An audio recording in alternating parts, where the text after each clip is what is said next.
Bonjour à tous, j'espère que vous allez bien aujourd'hui.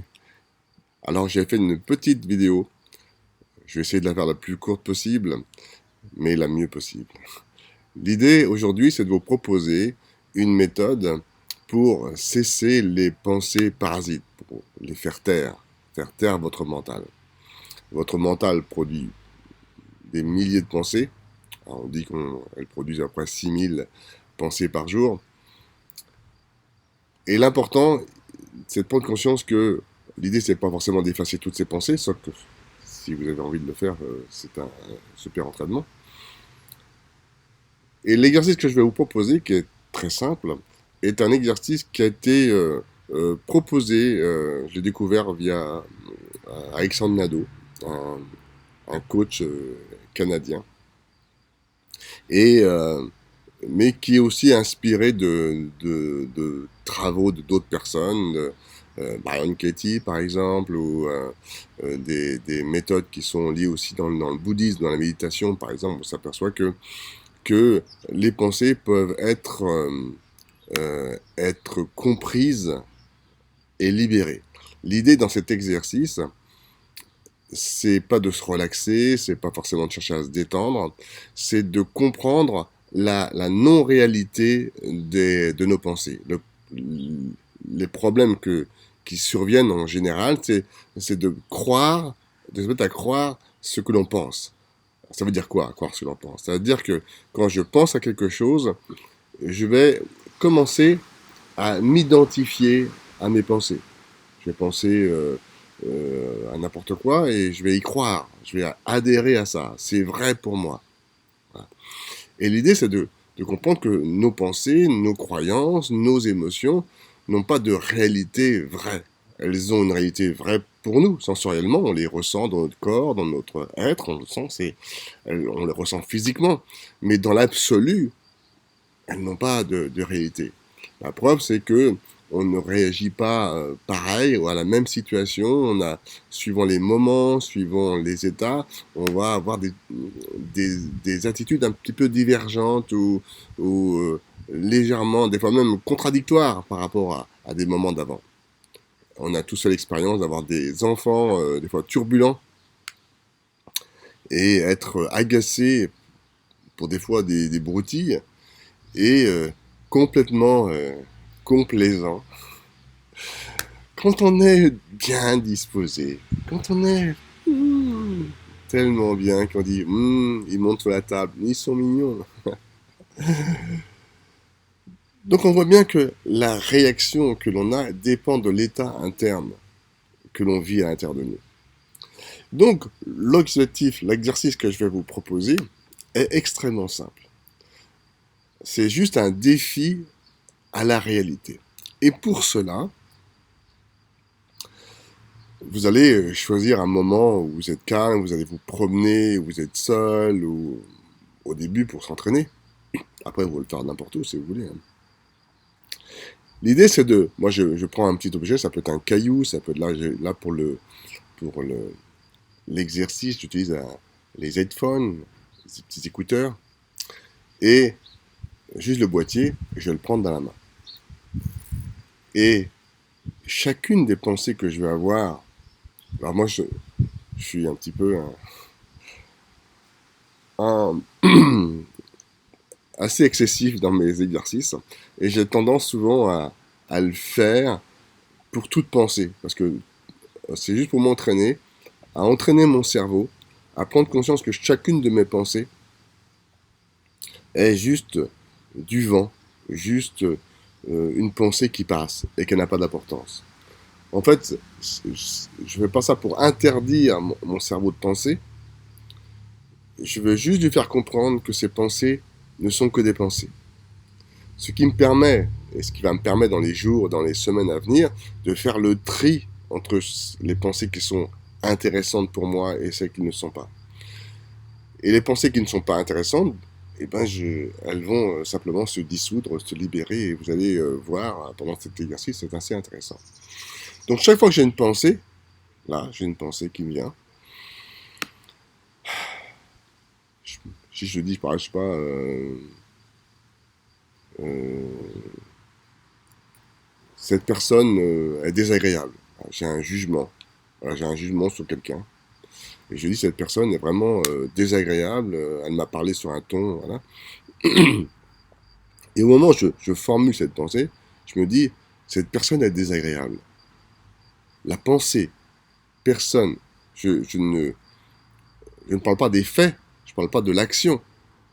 D'accord. L'action peut être déplorable. Les mots ont pu être abjects. Voilà, voilà. Ça a pu être terrible de ce qu'elle a dit ou ce qu'elle a fait. Mais moi, je travaille sur ma pensée, sur l'opinion que j'ai de ce qui s'est passé.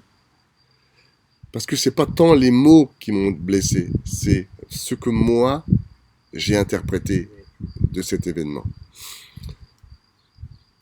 Donc je peux dire, cette pensée, là, cette personne est désagréable ou infecte. Qu'est-ce qui est le plus réel?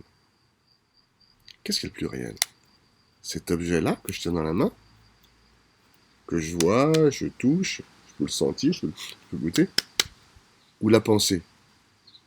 Est-ce que je peux la voir, la toucher, la montrer à quelqu'un, cette pensée? Non, je la vois pas là, je ne peux pas la montrer à quelqu'un, je ne peux pas la faire toucher. Donc ça, c'est vraiment plus réel que cette pensée.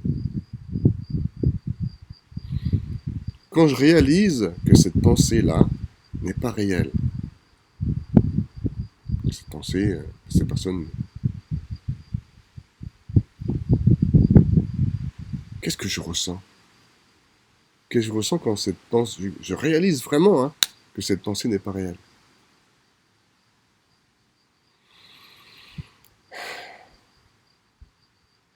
Ben, c'est relaxant, ça ouvre de l'espace. Il y en a qui vont trouver ça plus léger, il y en a qui vont trouver ça plus d'espace, il y en a qui vont trouver peut-être ça déroutant, de se rendre compte que d'un coup, la pensée se libère.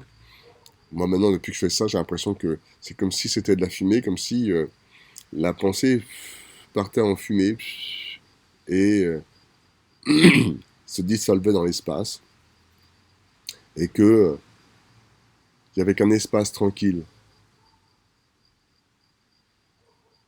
Et d'un coup, il y a comme un espace de vide, comme si le cerveau se reformatait. Il dit, tiens,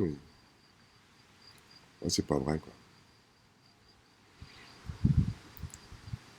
Et donc, vous pouvez faire ça pour tout jugement. Un jugement que vous pouvez avoir sur vous-même, un jugement sur quelqu'un. Ça peut être sur des idées ou des avis, que vous avez des avis tranchés sur quelque chose, sur quelqu'un. Et sur toute pensée auquel vous adhérez, qui vous fait du bien ou pas d'ailleurs, euh, c'est intéressant parce qu'en ce moment, je suis assez dans la créativité de monter des shows, de monter des projets et autres. Et des fois, j'ai des idées assez positives. Je dis, ah, t'es vraiment créatif. Je dis, tiens, t'es vraiment créatif. Est-ce que cette pensée est réelle? Si t'es vraiment créatif, qu'est-ce qui est le plus réel? Ça, cet objet, ou la pensée? Est-ce que la pensée, je peux la toucher? Ah non, je peux pas la voir, je peux pas la toucher, je peux pas la montrer à quelqu'un. Quand je réalise que t'es très créatif, n'est pas réel. C'est comment ton esprit?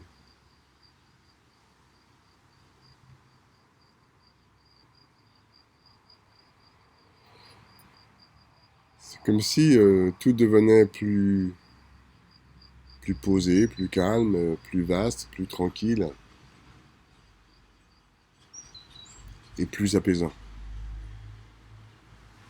Alors vous allez me dire, mais c'est idiot parce que c'est positif. En fait, toute pensée, toute croyance positive et négative, ou négative, est quelque part limitante. Parce que peut-être que moi, inconsciemment, j'ai une idée de la créativité. Et peut-être que je peux accéder à peut-être autre chose encore, plus vaste, plus large, plus grande encore. Pour autant, là on a fait sur des pensées, des jugements, je tiens à dire ceci un petit peu pour petite précision. Il peut arriver que des pensées soient récurrentes. Par exemple, il se peut que moi, je repense à dire, tiens, à un moment donné, dire, ah là, t'es vraiment créatif. Et donc, me mettre à recroire à ça. Parce que l'idée, c'est pas d'avoir des pensées. L'idée, c'est, est-ce que j'y crois ou j'y crois pas? Si j'y crois plus, je dis, ben, je suis créatif, mais j'y crois plus. Voilà. Du coup, c'est plus quelque chose qui est adhérent dans mon être. C'est juste une pensée. Voilà. Mais si je continue à avoir un jugement sur Pierre, Paul, Jacques, et que je me dis que c'est un vrai con, et que je l'enlève, et que je m'aperçois qu'elle n'est pas réelle, et que je la libère, et que le lendemain, au lendemain, j'ai reçu cette pensée-là, vous le refaites encore et encore, jusqu'au moment donné où vous allez peut-être dire oui, c'est un con, mais vous allez peut-être dire oui, il est con, puis, mais aussi plein d'autres choses. Il n'est pas que con, il est con pour moi, mais il est peut-être con, il est peut-être aussi il est peut-être plein de potentiel ailleurs. Donc je me libère moi de ce qui me freine et je me libère de ce qui m'emprisonne. Alors j'espère que j'ai été suffisamment clair. Donc si j'ai besoin, si vous avez besoin de précision, eh ben je n'apporterai davantage.